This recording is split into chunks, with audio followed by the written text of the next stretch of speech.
नेपालमा अहिले जसरी विदेशी दलालहरू, विदेशी एजेन्टहरू चाहिँ भित्रिने कुरा फैलिँदैछ, यसको प्रमुख कारण भनेको त्यही पुराना दलका चाहिँ नेकपा एमाले, माओवादी र नेपाली काङ्ग्रेसका नेताहरू प्रमुख जिम्मेवार हुन्। किनभने वर्षौँदेखि यिनीहरू चाहिँ एनजिओ र आइएनजिओको सहारामा देशलाई चाहिँ डुबाउँदै आइरहेका छन्। ठुलो-ठुलो रूपमा चाहिँ लोन लिने, नेपाली जनतामाथि त्यो लोनको भार थुपार्ने र लोनको पैसा लिएर चाहिँ आफ्नो पकेटमा चाहिँ भर्ने काम यिनीहरूले चाहिँ वर्षौँदेखि चाहिँ गर्दै आएका छन् है। आखिर जनता त पक्कै अन्धा त छैनन्। यदि यस्तो नगरेको हो भने यिनीहरूको घरबाट लाखौँ अर्बसम्मको पैसा कहाँबाट आयो आखिर?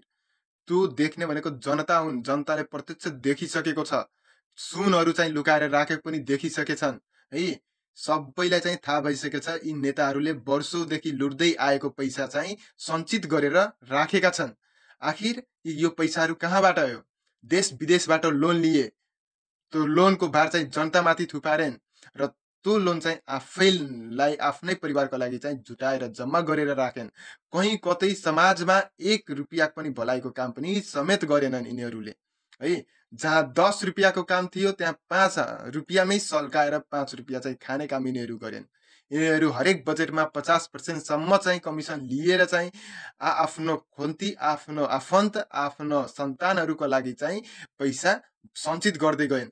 र जति पनि यिनीहरूले भ्रष्टाचार गर्दै गएन्, आफ्नै नेताहरूले भ्रष्टाचार गरेको थाहा हुँदाहुँदै पनि यिनीहरूले कहिले पनि चु समेत बोलेनन्। कार्यकर्ता पनि आफ्नै नेताहरूको अन्धभक्त भएर बसेन्। कहिल्यै पनि नेताको विरुद्धमा गएर चाहिँ आवाज उठाएनन्।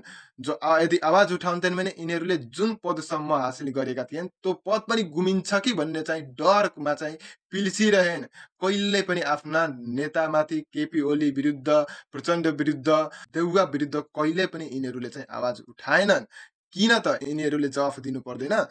खुल्लामा खुल्ला भ्रष्टाचारहरू गरे पनि, काण्डै काण्ड मच्चाए पनि यिनीहरूले कहिल्यै पनि बोलेनन्। भनेपछि देशलाई डुबाउने त आखिरमा यी कार्यकर्ताहरू पनि त उत्तिकै जिम्मेवार हो कि नै? पक्कै हो नि। यी कार्यकर्तालाई संरक्षण कसले दिन्थ्यो? त्यही नेताहरूले दिन्थ्यो।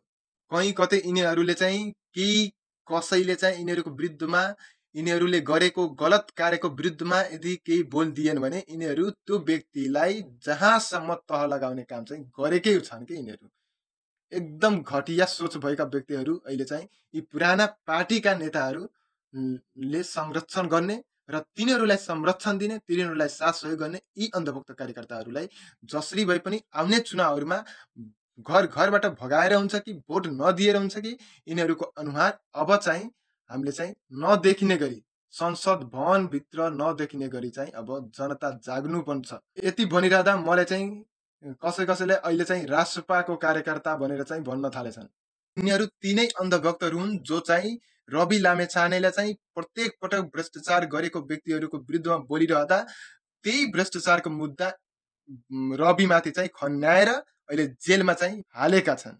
एकछिनलाई मात्र विचार गरेर हेर्नु हो भने यदि रवि लामेछाने नै दोषी हो भने सूर्यबहादुर थापाको कमिटीले गठन गरेको प्रतिवेदनले प्रष्ट भनिसकेको थियो कि रवि लामेछानेको प्रमाण भेटिएन भनेपछि त्यही ऊ चाहिँ निर्दोष हो भन्ने कुरा चाहिँ बुझियो।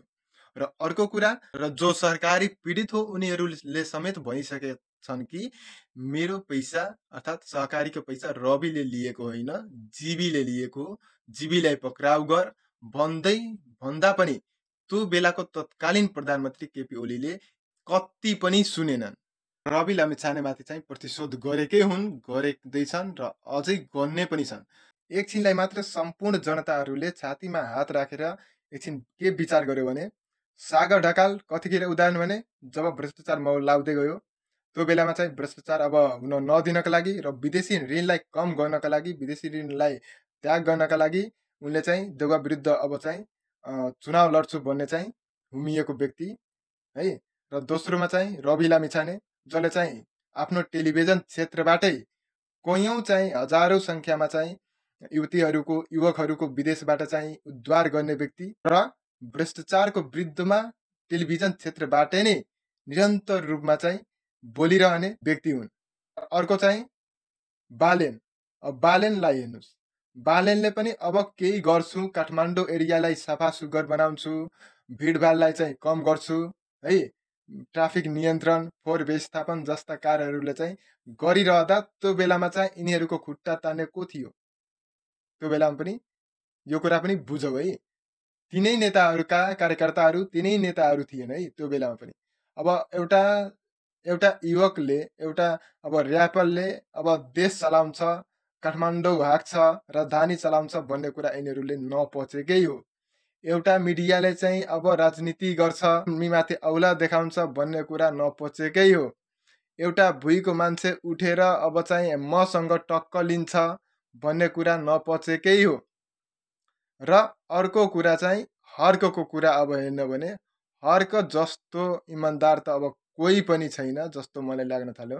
उसले चाहिँ ग्राउन्ड लेभलबाटै हरेक गाउँमा चाहिँ गाउँको समस्यामाथि काम गर्ने चाहिँ पहिलो व्यक्ति नै मैले चाहिँ हर्कलाई मान्छु। किनभने उसले चाहिँ हरेक व्यक्तिको चाहिँ हरेक व्यक्तिसँग चाहिँ बसेको छ, खाएको छ, बुझेको छ, तिनीहरूको समस्या सुन्दै आएको छ, समस्या समाधान गर्नेतर्फ अग्रसर हुँदैछ। श्रमदानलाई चाहिँ जोड्दै गर्दा, विदेशी ऋणलाई परित्याग गर्दा उसमाथि चाहिँ विभिन्न दलका नेताहरूले चाहिँ प्रेसर बनाइराखे। एमाले पछि लागेकै थियो भन्ने कुरा चाहिँ उसले चाहिँ भनिसकेका हुन्।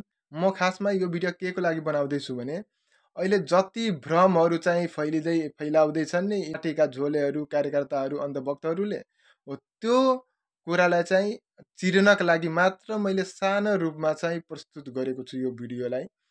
हेर्नु होला, राम्रो लाग्यो भने सेयर गर्नु होला, नराम्रो लाग्यो भने सुझाव दिनु होला। किनभने देश बनाउने तपाईँ हामी सबैले हो। कुनै बेला देशमा भएरै बोल्थे र अहिले चाहिँ विदेशमा आएर चाहिँ बोल्दैछु है। किनभने यो चाहिँ देशप्रतिको माया हो। हामी जुनसुकै देशमा गए पनि हाम्रो माया भनेको देशप्रति जहिले पनि उच्च नै हुन्छ, मनमा नै हुन्छ। र यो मायालाई चाहिँ अरू कसैले आएर चाहिँ विध्वंस फैलाओस् भन्ने कसैको पनि चाहना हुँदैन है। किनभने हामी नेपाली हो र हामी नेपालीले जुन चाहिँ यी पुराना नेताहरूले हामीमाथि चाहिँ लोन चाहिँ थुपारेर राखेका छन्, त्यो लोनलाई चुकाउनका लागि भए पनि हामी विदेशिएका युवाहरू हो र हामी सबैले चाहिँ आफ्नो तर्फबाट चाहिँ यस्तो भ्रमलाई चिन्नका लागि भए पनि यस्तो सचेतनामूलक भिडियोहरू बनाएर चाहिँ पोस्ट गर्दा एकदमै राम्रो हुन्छ। यो भनेको नेपालप्रतिको माया हो र देश बचाउने एउटा सानो खुड्किलो पनि हो भन्ने मेरो विचार हो। धन्यवाद।